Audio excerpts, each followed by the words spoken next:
Hey, everybody, and welcome to the first episode of the Council of Fire.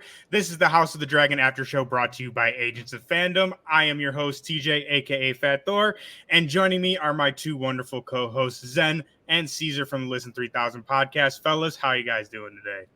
Great. I'm doing amazing. I'm here to talk. We here to talk dragons. You know what I mean? Let's get it. Talk about it. Yes, sir. Yes, sir. So this is going to be our new House of the Dragon after show, the show where you come and we are going to go down deep and nerdy through every single episode as this new season premieres. We got the first episode coming this Sunday. And before we start, though, before we go to where we're going and all of our theories and crazy predictions, we have to go back to where we've been. And we are here to recap season one, to refresh everybody's memory of what's going on, refresh ourselves of what's going on, and get us ready for this brand new season. So before we get into the new season, I want to ask you guys before we start off, just what is kind of your relationship with Game of Thrones? How were your overall thoughts of season one of House of the Dragon? Zen, I'll throw it off to you first. Okay. Overall with Game of Thrones, I was late to the party, man. It took me a while to get into Game of Thrones. Usually, the style of show, the time period is not my thing. You know what I mean? Mm-hmm. So I think it took me 3 times to watch Game of Thrones to really get into it. Once I got into it, I was into it.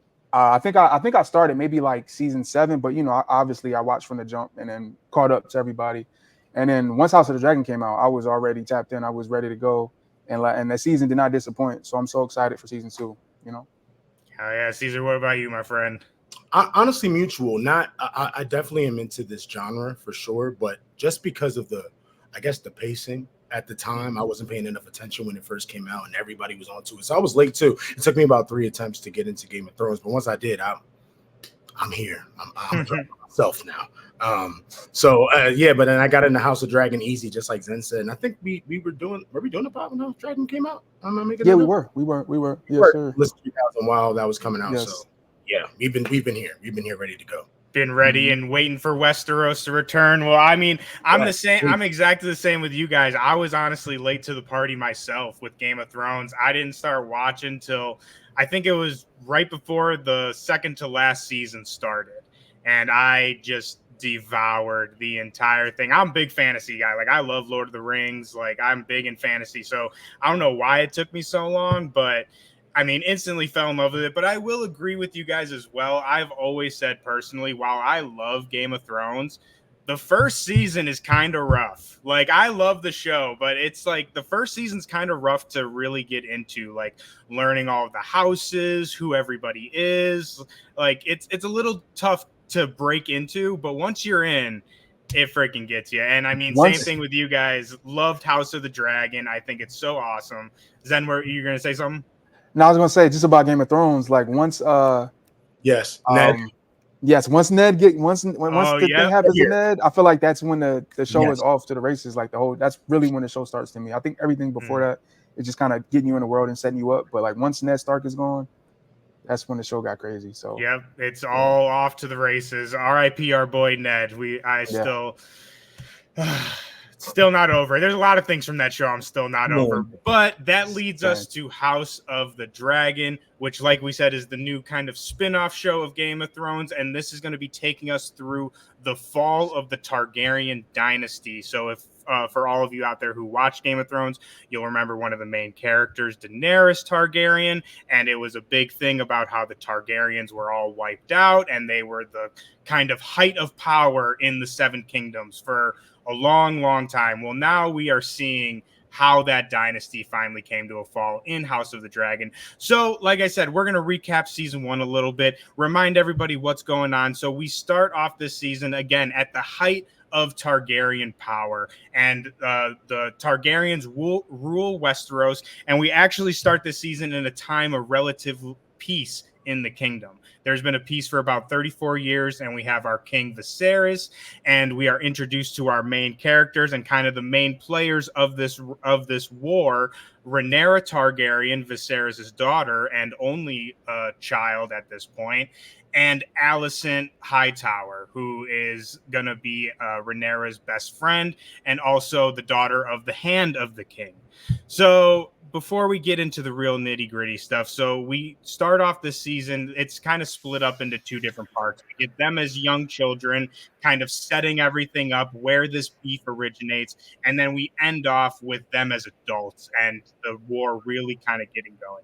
So before we get started, I want to get your guys' thoughts. What do you guys think of this early part of the season when they're children, kind of learning about Rhaenyra and Alicent, the king? What did you guys think about, again, seeing the Targaryen dynasty in its height? I'll go first. I'm gonna be honest. I enjoyed it so much that I miss that we're not gonna get some of those younger, like the two younger versions of the characters. Not just to aim it specifically at them, but I love their performances as the characters. But yeah, I was super into everything that we were getting up until the switch, and it seemed so seamless when you get the switch. I don't know why it felt like nothing happened. You almost forget. Yeah. Until you go back, that there was a whole different version of it. But yeah, I loved it personally. Yeah, and I think that's a testament to just the performances of the show in general, because they are all, we'll get into more specific performances, but the performances in general are just so great. And especially the young actors who like specifically Millie Alcock, who plays Rhaenyra, and forgive me, I can't remember her, the actress's name, but the actress who plays Alicent as well. Both phenomenal, absolutely phenomenal. And again, those are kind of the two main players of this war. So Zen, what did you think of our introduction to, again, these kind of characters, the players of this war, and them in their early years? I loved it. Just piggybacking off what Caesar has said, just about their performances, they really make you care about the characters quickly. You know what I mean? Like, I felt like we, again, coming from Game of Thrones, we already are like, have knowledge of this world, but again, this is like set super far back before Game of Thrones. So like we know things, but they made sure to like inform us, but also get us attached to the characters. So I thought it was great. Like the young actors' performances as those characters really got you attached to like Rhaenyra and Alicent. So when they did do the switch, you were already still, you know what I mean, like still rooting for them or rooting for whoever you was rooting for, because you know that comes into play later on as well. So yeah, I loved it. Yeah, and I think definitely too, you hit a great point, is that you really get to see their personalities when they're younger and see, again, why they have this kind of beef. Because again, they're best friends when they're younger and then lead to, warring against each other. And it brings to a point, something I want to discuss with you guys is, well, later on in the show, I want to pick our sides of, team black, team green. But before we do that, I want to talk about specifically Rhaenyra and Alicent and like their kind of relationship that we see when they're younger, because I think we get a really great insight again to their kind of beef that they have. And in the sense of, we see Rhaenyra, she's the daughter of the king. So she kind of gets free reign to really do whatever she wants. So we see earlier in the season when her and Alicent are kind of just hanging out, she's very aloof of her kind of duties. A major part of the first half of the season is Rhaenyra trying to find a husband, like someone to carry on the line, and she's just like, I don't want to do that. Like, I want to do my thing. But we see Alicent is kind of almost the exact opposite, and where, like, yeah, she's in a prominent position where being the daughter of Otto Hightower, the Hand, but she's got to what's it called, like, go and talk, like, read Viserys stories, and like she's very much committed to the throne, and like her father orders her around to do this, that, and the other. So again, I kind of want to get your guys' thoughts on seeing that kind of early tension between them, and then how we see that progress through the season. I could start it off. I thought the tension was interesting because we got to see both of their point of views, and like it was things that the other character didn't know. So like it was we got to see why they made certain choices and why they took certain things certain ways. You know what I mean? Like, and we got us as the viewers were able to see both sides and kind of make our own decision and be like, oh dang, like I wish she knew this or she knew that, and maybe things would have turned out differently, because it's just kind of sad that we see them being so close as friends, and then everything in this world, this kingdom, this politics of, living in this Westeros world, how people kind of got in the way of that. And they kind of like, all right, now you have to play this role and you have to play this role because of where you were born and how you were born and what, you know what I mean? So I think that was very interesting. way that they set that up, and I think that's going to make these next few seasons of the show that much impactful for us because we got to see it from the very, very beginning. You know what I mean? Definitely. That was a great point. Honestly, the one thing that you said was exactly how I felt. It's just kind of sad. Like you could see that they still even tried to have a good relationship through all of their, ups and downs, I guess. Even though it was really at the hand of other people, no pun intended, it was at the hand. Yeah. No, man, yeah, because I just really enjoyed their relationship, and I felt like I didn't know that it was gonna. People that watched the show that read the books already, like Thor, you knew what was going on. So for me, I was like, oh wow, this is a really dope friendship that you don't. I don't know. I'm not expecting to see something like that in Game of Thrones. It's always war and blood, and you know what I mean. So someone's always backstabbing someone, my dude. Right. There's always. Right. Yeah, there's always treachery afoot, but I absolutely, again, I just love this beginning half of the season because it really kind of peels back the layers of all these things. And I think something very important we forgot to mention to kind of set this all up as well is that, so we mentioned Rhaenyra is the only daughter of King Viserys. And in the Game of Thrones world, it's obviously a big thing that the first son, becomes the king, is like the heir to the throne. But since Viserys doesn't have a son, he names Rhaenyra his sole heir to take over the throne. And that causes a lot of tension throughout the realm, specifically with Otto Hightower, who is Alicent's father, like we discussed. So that's kind of where all of this whole thing comes from, this whole war, all this tension, everything to come. It comes from Rhaenyra, the question of succession, of who is going to take the throne. And so, like I said, Viserys names Rhaenyra the sole heir, but Otto Hightower and other people in his council have other plans for that, which we see throughout the season. And that brings us to something very important that I want to bring up, because this is probably my favorite part of this whole show, and one of the things that was added to the show that's not in the books. And Zen, you actually hit this on the head perfectly. So something that a lot of people don't realize, or if you haven't read the books, you might not know, is that the book Fire and Blood that this show is based off of is actually an in-universe historical text of the Targaryen dynasty. So while obviously it's written by George R. R. Martin, it's supposed to be written by Archmaester Gildane is who wrote Fire and Blood. And so all the stories in the book are either first or secondhand accounts from people throughout history who have witnessed or, heard about these events taking place. So the interesting thing about this show, just on the basis of it existing, is that we are seeing kind of peeling back the layers of what truly happened during the Targaryen dynasty. History tells us one thing, but what actually happened, and like Zen said, we're seeing kind of as the viewer these different perspectives, these different kind of viewpoints that, like you said, oh, if Rhaenyra only knew this would all be different, right? And we're kind of seeing the actual history of that. And that brings us to, again, one of the most important parts, I think, of this show, which is the Song of Ice and Fire. And that is the prophecy that King Viserys gives to Rhaenyra in this first season. And basically this prophecy, he says that Aegon the Conqueror, who was the first Targaryen to take over Westeros, he had visions and dreams of the end of the world and the end of mankind. And in those dreams, he said that he saw the end of the world, and it began with a terrible winter from the north. And in order to combat this evil, all of Westeros would have to be united under a Targaryen king or queen sitting on the throne.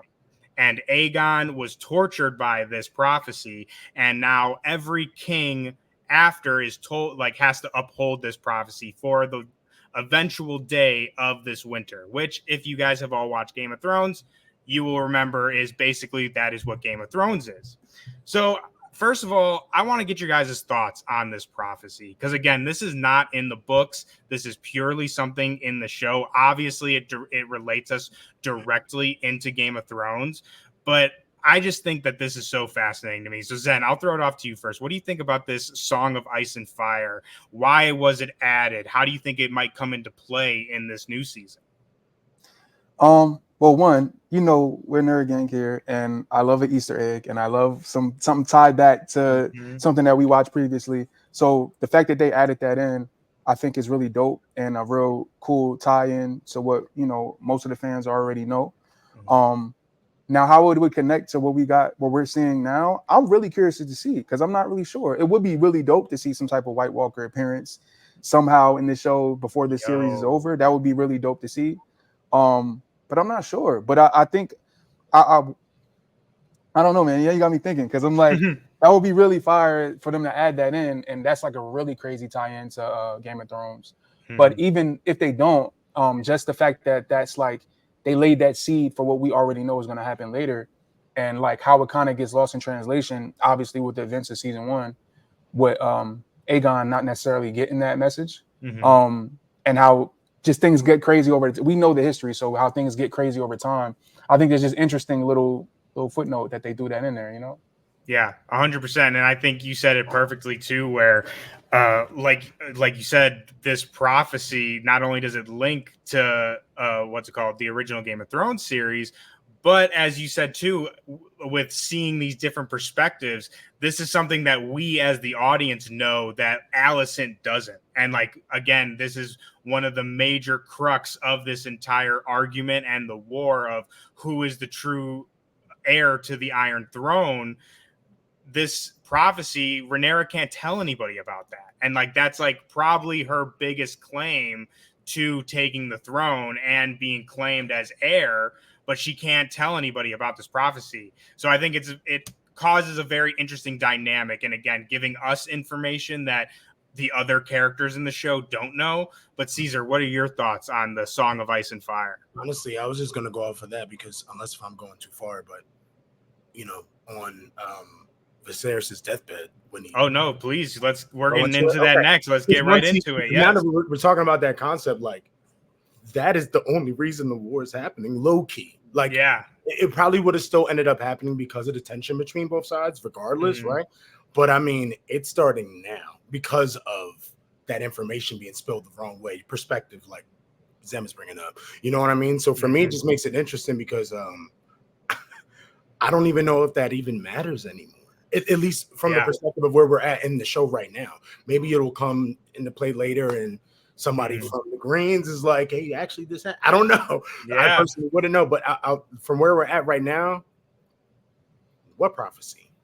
You know what I mean? True. That they're playing off of it. So that's why I think it's really interesting, because now that Alicent took it over, it's like, I mean, it switched, and it's also with the perspective of a fan, because I don't think she would have. I don't know if she would have did that purposely or not. You know what I mean? I personally think she genuinely thought that was for her. You know what I mean? And she ran with it. But I don't know. Yeah, they be doing stuff on the Greens. They be doing stuff over there. Bro, yeah, you can't trust the Greens. That's just my opinion. But you hit, I think, a point perfectly too, in which, like you said, we're bringing us to our next topic perfectly, in the sense of Viserys' death. And so, like we said, this whole question of succession really comes to a head when we see Viserys die later in that season, and he's talking to Alicent on his deathbed, thinking it's Rhaenyra. And he references this prophecy again. And like you said, Alicent mistakes it, meaning that he's talking to her, which again causes this whole war to happen, which again, going back to the whole perspective and who knows what, and like all of these secrets, which that's why we love Game of Thrones. That's what makes it so juicy. That's why we love this shit so much. But something I want to hit on very quickly before I want to get some of your guys' favorite moments from this series, because there's some really great ones, but coming from the book side of things, to put a little book knowledge on all you guys. So the Targaryens have been known, this concept of having visions and dreams. That's something that's been kind of known to happen with Targaryens, and specifically one Targaryen called Daenys the Dreamer. And now Daenys the Dreamer had visions of old Valyria. So that's where all the Targaryens originally come from, is a place called Valyria, which was destroyed in what they call the Doom. And Daenerys the Dreamer had visions of the doom of Valyria 12 years before the doom actually happened. And that is the sole reason why the Targaryens survived the doom and became the last dragon riders. Because another thing from the books that is explained a little bit in Game of Thrones, but Targaryens were not even like the most powerful dragon riders back in the old days of Valyria. Like they were just one of many houses that could ride dragons. But the reason why they are so prominent in the Game of Thrones timeline is because, again, they were able to escape that doom, and they were the last ones left to be able to ride dragons. So I think, again, adding this concept of this prophecy and having Aegon be a dreamer as well, and having these visions that kind of led to his conquest, I think is just so interesting. The nerd in me just like goes crazy for that. I think that's insane. And I mean, again, tying it back to the Game of Thrones, like we could even say maybe that's why Daenerys's father went mad, because of this prophecy, because he was trying to fulfill this prophecy that no one knows about. And obviously this whole prophecy, at least in my mind, it's Jon Snow. That's who the prophecy is talking about. The king who was promised, all of that. So it just, again, I think the implications of that prophecy can be really crazy if they decide to really go with that, and they really kind of double down. So I'm excited to see more of that, because again, that's not something from the books. That's something added for the show.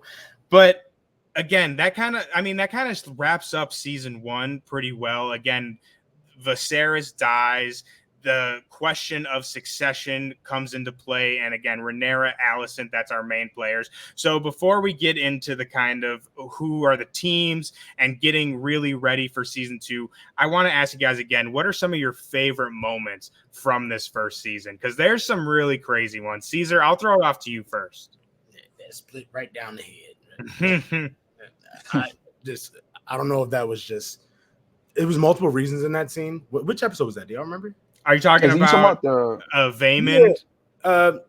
Yeah. Help me. Say his name again. They're bastards. When Damon sliced. Oh yeah. Yeah. That was a lot in that scene. I don't remember what episode it was, but that scene, there was so much because of what he was saying. You know what I mean? Like we were so into his speech, and there was things truthful, perspective, right? Like he's kind of going off. And they tried to tell him. They tried to tell him multiple times. Relax. Dude, Stop for a second. Don't mess with him. You can do that to somebody outside, not to Damon. You know what I mean? So that scene was definitely one that keeps coming into my head. Honestly, outside of the last scene of the show, but I don't even know if we want to do that yet. With Viserys? With Lucerys? Lucerys. Yes. Yeah. When they took the child. I don't know if you want to bring that up yet. I would say, I mean, that's perfect. I mean, that's a perfect way to bring that up, honest. So that is something we also forgot to mention. So like we said, that's kind of the end of the season as far as like what's going on. But the very end of the season, like the very end that leads us into this next season is one of Rhaenyra's son, Lucerys Targaryen. He is off in Storm's End to try and bring the Baratheons to their side, and he comes in contact with Aemon Targaryen, Aemon the One Eye is what they call him. Who we didn't mention this as they were kids, but when they were kids, Lucerys actually cut his eye out, so they had beef already. And it's crazy because I'm sorry, I didn't want to interrupt. No, please do. They got beef from their mama's beef. Dude, yeah. Generational beef. It's so in depth. And if you really want to get into it, their granddaddy got beef with his sister. Yeah. So it's like it's so much trauma. Someone even was saying it's basically a soap opera with dragons and swords. It's literally like, it's just they write it so well, it's not a soap opera. You know what I mean? It's HBO level. It's the highest quality you're getting. But man, like the actual drama that's going on in the show. Oh no, it's juicy. It's juicy drama. But yeah, like you said, I mean, they have their encounter, and then Aemon freaking kills Lucerys. Spoiler alert if you haven't watched season 1. Lucerys dies. What's it called? Aemon's dragon Vhagar, who is the biggest dragon of all of them, just completely devours this guy. And this is a great point you brought up, Caesar. I'm glad you brought this up, because this is also kind of not a difference, but going back to, again, the book is just a historical recount, and we're actually seeing what happened. And I love in this scene how we see it actually was an accident, him killing Lucerys. Like, he was definitely egging him on and like taunting him and like chasing him. But when his dragon Vhagar starts to go after Lucerys, he tries to call it off. And he says, Vhagar, no, obey me, whatever. And Vagar's like, hell nah, dude. Chomp. And I just think not only was it a great scene, and going back to just how well this show is done, like structurally, the performances, the effects. I mean, that scene is just absolutely so good. But I want to bring up this too, because in the book, this is kind of marked as the moment that the war truly started. So the history recounts that like the war started when Viserys died, because that's when, the Green Council started making their plan. We see in the show Otto Hightower and all them, they're ready to go. Like, they got a plan. They're like, all right, bet dude's dead. Let's go. It's game time. And in the book, it specifically says Lucerys' death marked the end of the war of ravens and envoys and marriage pacts, and started the war of fire and blood in earnest.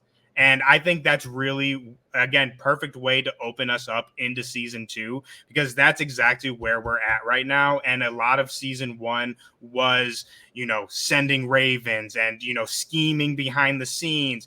Again, the whole reason Lucerys was there in Storm's End was to try and get the Baratheons on their side with a marriage pact. So it's like all that shit's over. Like, it is war time. Like, it is time for war. It is time for blood. So that, I mean, again, what better way to bring us into the next season? And I love that you brought up Vaemon Valerian and that whole scene, because literally the first thing I have on my notes is they're bastards. Because that scene, dude, like when he said that shit, it was like, I was losing. I was like, oh my God, he said we're doing this. We're really doing this. Yes, he said it. Okay. Oh, I love that so much. He didn't do it anymore.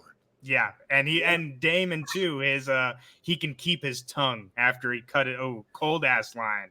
But on top of that, this is the same episode, which I definitely go back and watch this episode in particular if you're doing a rewatch, because this one is filled with so many great moments. But Viserys coming to the throne, his entrance into the throne room in this same episode. Yes, literally, I'll sit the throne today. I'm gonna sit the throne today. Yes, he said, I'm gonna sit the throne today. That is shout out Paddy Constantine, like such an incredible. Again, we're talking about great performances in the show. I think he might be my favorite of all the characters. Like, his performance is just so good, and the way that he went up to that throne and got the courage to sit up there.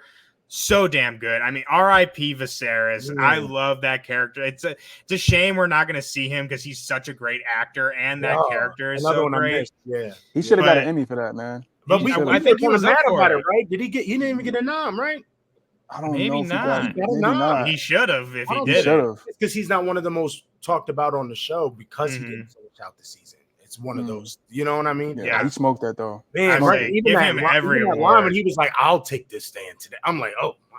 Because bro, just thinking about that episode, because like it felt like everybody was just piling on Rhaenyra that whole time, and like she kept pleading with him, like, "Yo, help me," and obviously he can't, because his condition, but like he was like, "Yo, I got one last thing for me. I'm gonna stand up for my daughter." He showed up for his daughter. It was amazing. It was amazing.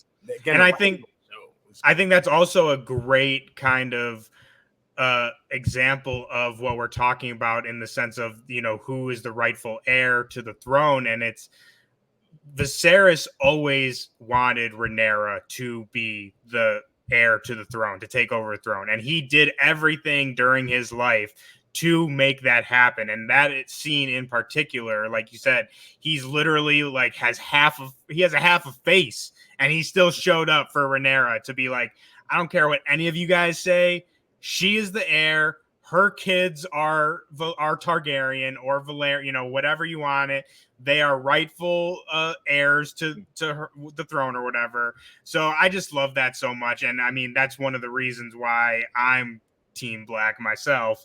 But Zen, we gotta get some of your favorite. Like I said, those were you hit it on the head with the Bastards one, and then the him walking up to the throne was my other one. But Zen, you got some that we didn't mention. There's so many good ones. Yeah. So, I was trying to think, man, because you got mine. I really like that one right there with Daemon. But another one that would just like filled with so much tension. You know, it's Game of Thrones.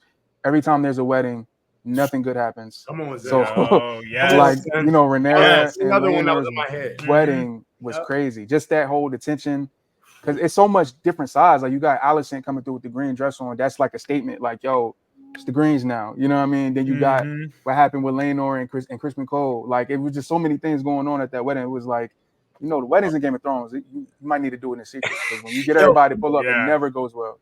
Yo, even the way that, like, I don't remember all the way, like, I should have watched that specific episode again too, but I just remember the way that they directed and made you feel like, bro, it was almost like when he first punched him, and then like it was so much chaos and the camera was moving, you were trying to see what happened. About to happen, but I don't know what's and then it happened, and you were just like, all right, he won't stop.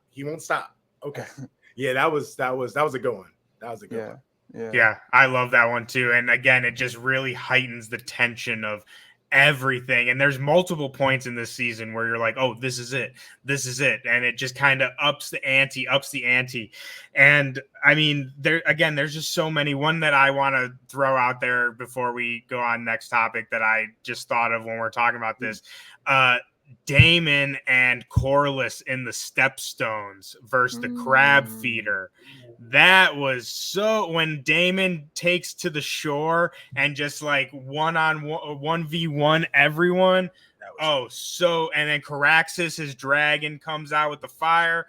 Oh, again, like talking Game of Thrones, like battles and all that. That was chef's kiss. And then seeing them just like burn the beach, just like completely decimate them. Ooh, so damn good. I love that. But that brings us perfectly to, we got to talk about, so who's on whose side? What are the sides of this whole conflict? We've gone through season 1. We've talked about all these beefs, generational beefs going back hundreds of years. So who are on whose side? So we'll start off with, let's start off with never mind. I'm getting mixed up. We'll do that after. Let's start off with my team. Let's go with the Blacks. So we have the Black Council, Team Black, and that is going to be composed of Rhaenyra, who's obviously the leader. This is her side. And all of her kids. So Jace, previously Lucerys, R.I.P. our boy. Daemon, Baela Targaryen, who is Daemon's daughter from what was her name? The Valerian is it Lena? Daughter. Yes, Lena. Oh, what a scene! I think so. What a scene that was crazy too. My gosh. Yes. Forgot about that. Yeah. Yes. See, again, like I can think of a million more as we're talking about this. That is such an amazing scene too. But so we have Baela, who's their daughter, and then we also have Rhaenys, the queen who never was, and she flips sides right at the end of this season in a very dramatic way. Again, speaking of favorite, another scene, crazy, yes, another great scene. She tears into the King's Landing Council where Aegon is being crowned and declares her side very, very clearly. So with Rhaenys, obviously also comes her husband, Corlys Velaryon, and with that also the Velaryon fleet, which is the strongest sea fleet in the Seven Kingdoms. So that is a major get on their side. But then opposite of that, we have the Greens, who technically, as we start off season 2, are in possession of the Iron Throne right now. So with the Greens, we have leading the charge Alicent, obviously Alicent Hightower. Coming with that is the Hightowers, Otto Hightower, former Hand of the King. And along with that, we also have the Lannisters, who Lannisters are always into some shit. So of course they're on the Green Council. We also have Christian Cole, who was Rhaenyra's, bodyguard, however you say that. He a wild card because we see how he get down. Yeah, he a nut. Again, talking about beefs, bro. Yeah, he's crazy. I hate Christian Cole, but so you got him. He was Rhaenyra's bitch, and now he's Alicent's bitch. Basically, is like what's going on. So he's just Alicent's little lapdog, kind of carries out what she needs. And then we also have Alicent's kids, who that's going to be where the real firepower comes on this side. So we have Aegon, who is currently sitting on the throne. We have Aemon, One Eye, who, like we said, took out Lucerys. And then we also have their sister Helaena, who is actually married to Aegon. And she, we see in this season, which again, this isn't really in the books, but we see that Helaena kind of she's got some shit going on. Like, she has certain visions, if you would, kind of thing. So, I mean, who knows what? I'm very interested to see what role she can play coming up in this season. I'm not gonna. I know things, but I won't say it. But what do you? Before we get on to some more of this, I want to ask you that just really quickly. What do you guys think's up with Helaena? Hold up. I just want to say one thing, because I'm like, it's just so funny how, like, in the show, like, they just write them visions off. Like, they just don't give it no credence. Remember that it's like one part on the show when, like, she likes spiders and stuff like that, and she's like in the courtyard, and Alicent goes up to her to talk to her, and like she's just saying, I forgot what she was saying, but it was just something super out of left field. Yes. Obviously, it was from one of her visions. Like, I think it was something about, oh, I forgot, bro. But it was something that was going to happen later. I'm pretty sure she says something about like the greens and blacks, like something like that. And Alicent is like, I don't know what you're talking about. So she's like, you're freaky ass kid. She's like, can't I just have a normal ass kid? Think about it. Alicent's kids are kind of fucked. Like, yeah. All three of them in different ways. Rhaenyra's kids may be bastards, but at least they're like relatively normal. They're all right. They're not too much fun. But I mean, there's some other, houses that declare for, one side or the other, but that's kind of the base of both of these sides. So I feel like we missed one. Who do we miss? Because this is to a point I was about to say right before. The Helaena, right? That's her name. You just mentioned. We're saying she's kind of a wild card too, because we don't know what she's gonna do. It don't seem like she's a fighter, but you don't know what type of information she got. You know what I mean? Wild card. And Christian Cole, kind of a wild card. He's a fighter, but you don't know how he's about to. You know what I mean? Clubfoot. Yes. Great shout. Great shout. Yes. Of wildest cards, because I don't know what. Yes, he's like a turned up little finger, like is a twisted, a more twisted freaky little finger, like yeah, he's like Littlefinger mixed with what's his name, the spider from Game of Thrones, the bald guy, Master of Whispers. What is his name? With a V? Yeah. It's a V. Yes. Oh, I know exactly what you're talking about, though. I want to say Viserys, but I know it's not. Yeah, I'm like in House of the Dragon. But it's like both of them mixed with like. Tell me, monitor is we. It's past the time. Can you say something? Go ahead, say it. All right, it's like with a crackhead too. It's not even a bad word. But it's like mixed go with a crackhead. Yeah, you got literally. Yes, that's exactly him. Yeah, but that's 100%. He is 100% a wild card, because you got what is his name? Larys Strong, I think. Larys is his first name, but he's a Strong. And if we remember in season 1, he killed his own dad and brother. Man. Burnt them alive. What if she didn't even ask for that? Yes, she didn't. She came back. She was like, said for the feet. Have to do all that. Anything for you, girl. Come on now. Anything for the feet. Anything for the feet. Oh my gosh. What a fetish would do. But Caesar, that's a great shout, because like you said, definitely a wild card, and one that I think a lot of people are forgetting about and kind of, not taking much stock into, because not only is he in Alicent's pocket, but we see from, like I said, him killing his dad and brother, he's going to do shit that even Alicent don't tell him to. Like, he's again, true wild card. So definitely might make things worse for them. Yeah. Like, I mean, he could switch sides at times. Yeah. So great shout there. Definitely keep an eye on Clubfoot, Larys Strong, because he's definitely on some shit, and he's going to be, like we said, he's Alicent in Alicent's pocket. I know I shouldn't do it. Can I say one more thing? Yes, please. The more I think about it, anybody that got a piece of their open toe shoes. No. Open toe shoes. I was gonna say anybody whose name got a body part in it. Normally don't work. Littlefinger, Clubfoot. I'm starting to see there's patterns. There's patterns. Like another spinoff coming, and somebody is like Bad Toe. I'm gonna watch that. Mad He's Toe. It's like I know Watch you got them. something up your Watch spine. them. Bad Toe from House Bracken or something. No. I'm sorry. That's it. I love that. I love that. So like again, so Clubfoot, he's on Team Green. We got Team Green, Team Black. Who do you guys got? I mean, to me, I feel like it's like, how can you go to the other side? But I'll let you. I don't want to influence y'all's decision. Who do you got? Zen, I'll throw it to y'all No, first. you Who do know, you it's got? Team Blacks all day, man. It's I don't, again, I'm right there with you. I don't understand how, knowing what we know as the audience viewers, what's like why this happened, what's going on. I don't understand how you could be on the green side. They just moving off misinformation and hatred. And bad Caesar, vibes. I'm guessing really, you agree. Man, I'm right with y'all. There's not even a debate. It's like if you have a conscience, Team Black. I'm Black. There's so many things to it.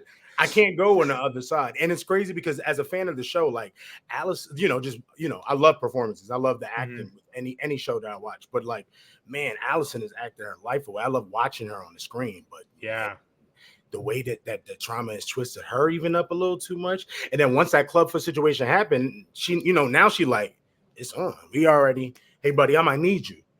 So she already moving kind of dirty. Anyway, I'm like, nah, man, we staying over here. We've been over that's here. how We're gonna stay over here. That's how I know she's a great actress, because like I hate her, Oh not as a person, like her character, like the character. And it's like that to me, that's a sign like she's doing a great ass job, because like if I can feel that strongly about a character, like you're fucking killing it, right? So I mean, obviously, like you said, Team Black all the way. Queen Rhaenyra, the true one king of Westeros, or queen. I keep saying king, queen of Westeros.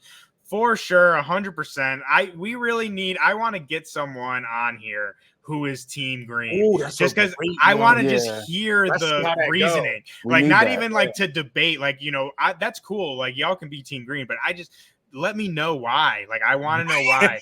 And I will say, though, while we're on this topic, just to play like devil's advocate not in defense of the Green Council, but Allison in particular, I will say, while I don't like her, like personally, I do feel for her. And I really do think the show has done a really great job with kind of showing her position, something we talked about when they were younger, in the sense of she has basically her whole life had to do what her father has said. And he's really the one playing this chess game, and she has just been a piece the entire time. So now that she's in this position of power, she can finally be like, well, now I can play the game. Like, I've been this piece in this game for my entire life. Well, now I can actually participate, and I'm not with all this shit. And like, she can actually take power for herself, which I think is very interesting. And also something in the books that they don't really talk about in the show is, so we see when she's a kid that she has, like, when Viserys starts to get sick, Otto demands her to, like, stay by his bedside, read him stories, and like that's how they developed this relationship.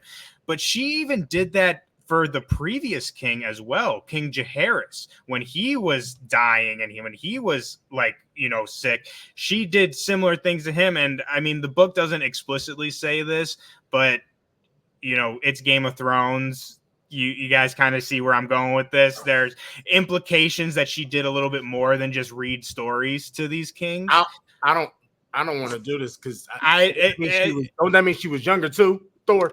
Hey, take it up with George, and I'm, like I said, this is Game of Thrones. There's some things in these books. Yes. But like I said, it's not explicitly said. But no, we don't. Like I said, it's not explicitly said, but it's kind of thought like she was doing a little bit more than just, like I said, reading stories, grabbing medicine and stuff. So again, having someone in that position their entire life, being bossed around by, the hand of the king, you have to do this for the realm, for the king. Like, everything you do has to be in service of the throne. Well, now she is not on the throne, but technically kind of on the throne. Her son, she's on the throne by proxy. So I gotta say again, like, while I am 100% Team Black, I think, Rhaenyra has the true claim to the throne. I do think Allison does have some points. Like, there are some ways in which I feel for her for sure. You smoked Thor. You pointing that out made me think back to the scene when Viserys finally like kicks Otto out from being handed a king, and that conversation that him and Alicent have when he's leaving, and he literally presses like, "Yo, he's gonna make her, he's gonna stand by his daughter. You got to protect your family. You got to turn this up because they're gonna like if she comes queen, like she's coming for you." And I'm like, he should have tells her that's not she's even gonna going kill your kids. She's gonna kill and it's your like, kids, bro, and like you that's just it. like feeding her head with all these lies. Because I honestly don't think Rhaenyra would have did that if that would have happened. You know what I mean? But I don't think so either. He's playing, he's like you said, he's playing chess. Like he's really playing this game with all these people, and it just sucks because these people were caught in the middle, and now they are the main players in this game, and you can't back down. Like people's kids is getting knocked off.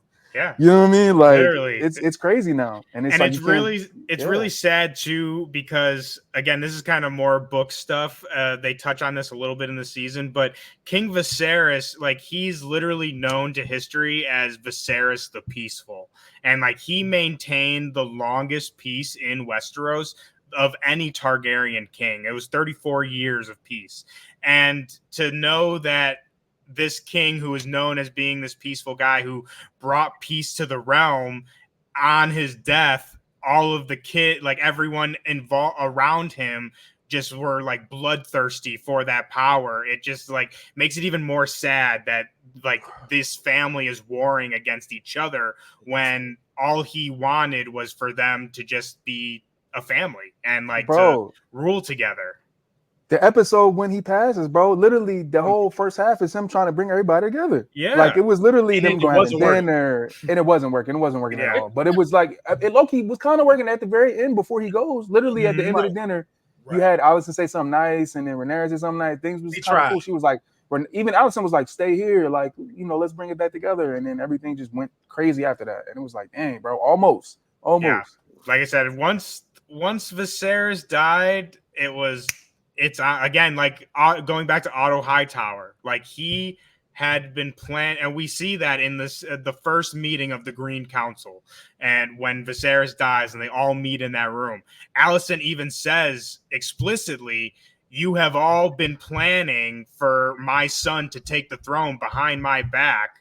Like waiting for Viserys to die, because again they're all just like, okay, Lannister, you do this, Strong, you do this. It's like it's a bet. Plans a go, like let's go, like we've been waiting for this. So again, it's like Otto has been playing this game a long time, and again, while the like bloodiness of the war really, like the war begins truly in earnest when Viserys dies. That's like the point of no return, because I think before that there was still an opportunity somewhere for them to work it out. Like there is still some way where Alicent and Rhaenyra could have talked it out and could have come to some sort of an agreement. But once Viserys is dead, it's over. Like everyone is out for blood. There's so much family drama here. It's like a Tyler Perry movie. Like I said, generational beefs, my dudes. But that brings us perfectly. So we go over the sides. We're again starting off season 2. War it's not brewing. War is here. Fire and blood. It is time.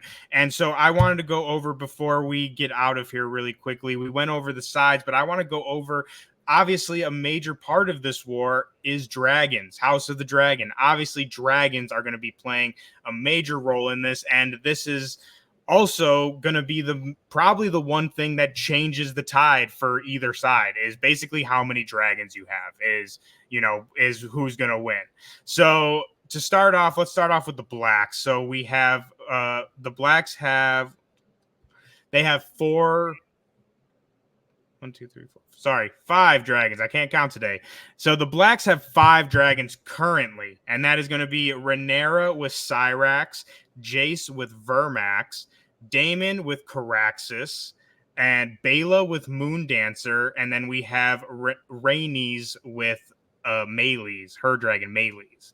And so that's the main 5 dragons we have on the Black side. And then the Greens are coming in with their own 3 dragons, and that is going to be Sunfire from Aegon, Vhagar from Aemon, who we discussed previously, and then also Helena has a dragon as well, Dreamfire.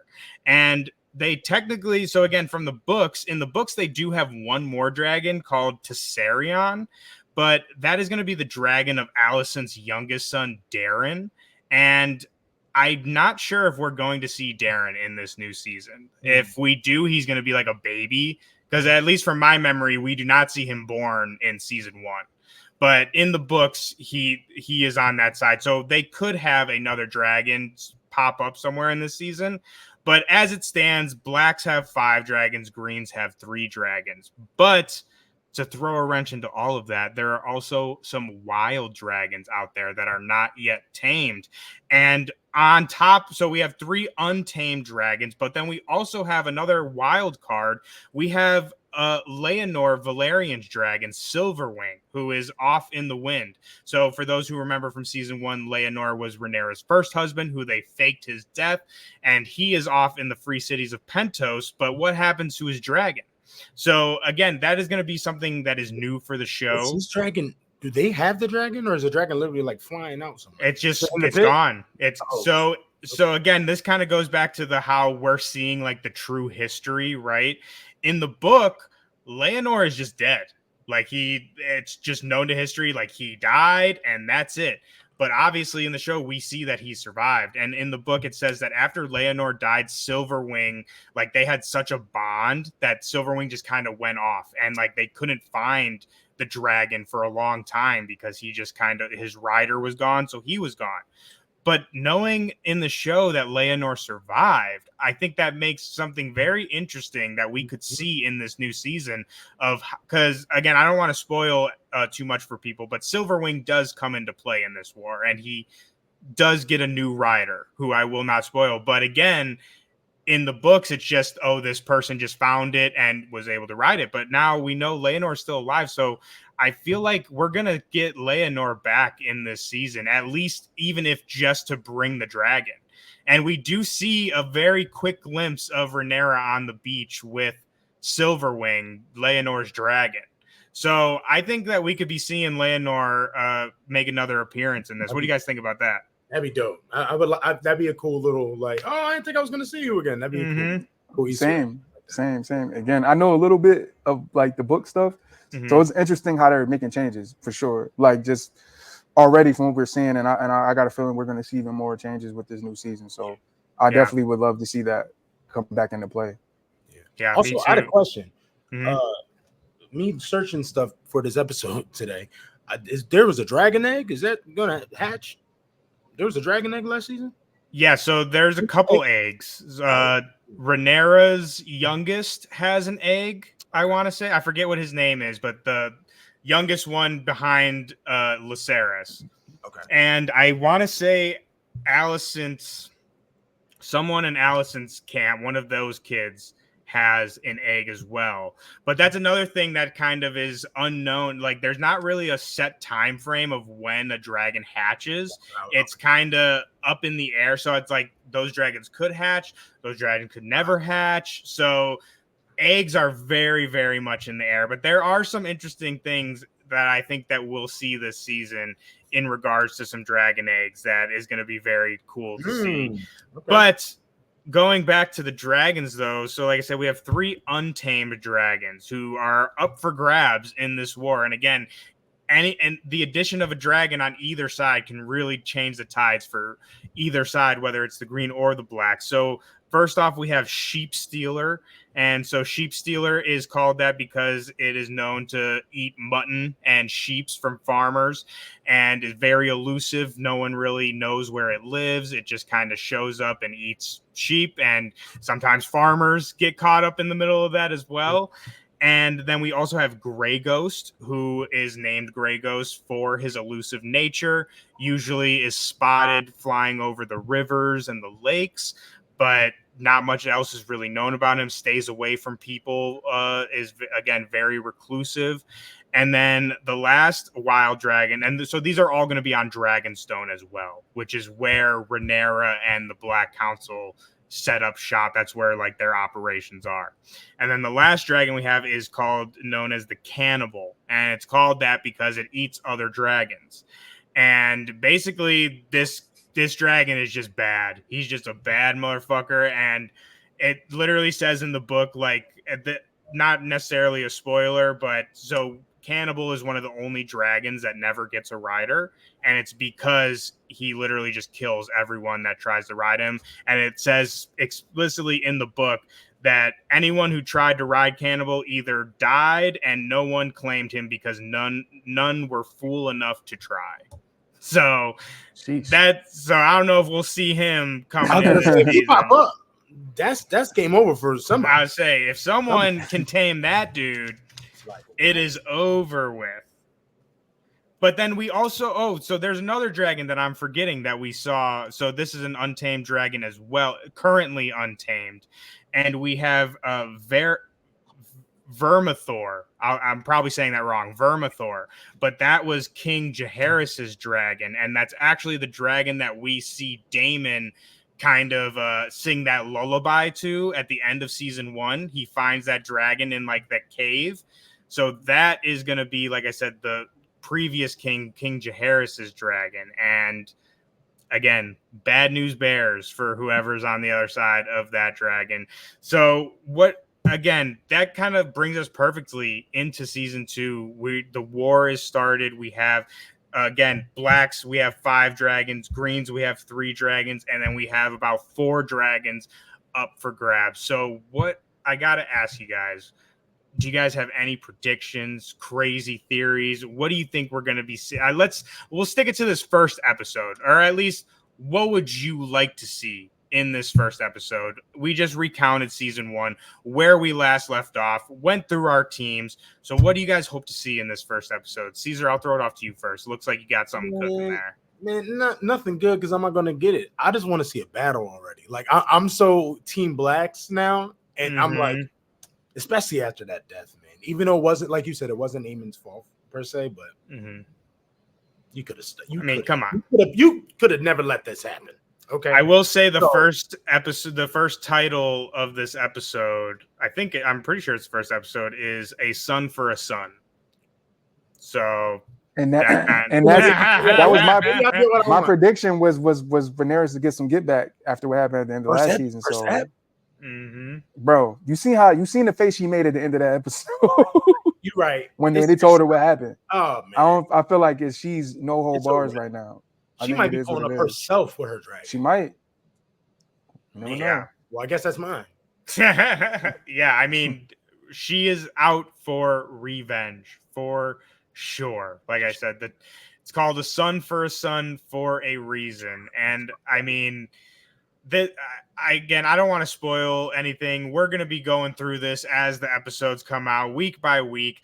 But I will say, from what I do know of the books, like, season 1 was great. I love season 1, but this is where we're in the shits now, boys. Like, we're in the shits. So we're really in the house of this. Yes, like, I mean, some of the ports before. Yes, I mean, this is like some of the biggest, bloodiest battles known to Westeros history, like in the history books. So a lot of people know this already, but so this war is called the Dance of the Dragons, is kind of what the history books call it, what it's referred to as. But Grand Maester Munkin in the book, he says, while it is called Dance of the Dragons, a more apt name of it is Death of the Dragons. Because not only was this, we see obviously again in the original Game of Thrones series, there are no more dragons. So not only is this the fall of the Targaryen dynasty, but this is the fall of the dragons as well. So things are just going to get worse. I mean, good for us because it'll be very entertaining, but for our characters in the show, things are just going to get worse and worse and worse. And I cannot be more excited to be covering it all with you two guys, 2 of my great friends. I cannot be more happy of doing this with you guys. So you guys can catch us every Monday after House of the Dragon, going over every episode, what we loved, what we hated, theories, crazy predictions, all of that right here on Council of Fire. We will be covering every episode as they come out. Again, I cannot thank you guys enough for doing this with me. It is so fun. But before we get out of here and before we see you guys again next week for episode 1, I'm going to throw it off to you guys real quick. Plug yourselves. Where can the people find you? I know, obviously, Listen 3000. go check that out. But Zen, where can the people find you? Oh yeah, you can find me on all socials. Same at Army Zen, Zenn, 2 N's at the end of that. And again, obviously, of course, Listen 3000, which is the Agents of Fandom podcast. You see me on Agents of Fandom. You know what I mean? You know the vibes. We're gonna be here talking dragons every week. You know the vibes. Yes, sir. And you guys can find me at Caesar of Forever, but it's spelled CESAROF4, the number 4 VR. Caesar of Forever, but of course, Listen 3000. Can't wait to keep doing this with y'all. Absolutely. Like I said, we're going to be here every week going down the rabbit hole of Westeros, breaking down everything from House of the Dragon. Be sure to follow us on all socials. Be sure to follow Agents of Fandom on TikTok, Instagram, Facebook, Twitter, anywhere you get your news. Make sure to follow Agents of Fandom. Also, let us know down in the comments, what are you excited for in this season 2? Who are you? Whose team are you on? Are you Team Black? Are you Team Green? Let us know. Leave us some questions. We'll talk about it on the show. We'll answer your questions on the show. And I just cannot be more excited. I'm getting mixed up with my words, even talking about how excited I am. So please, I hope you guys are all excited to follow us along. Again, please make sure to subscribe and follow Agents of Fandom for all entertainment news. And we will see you guys all next time.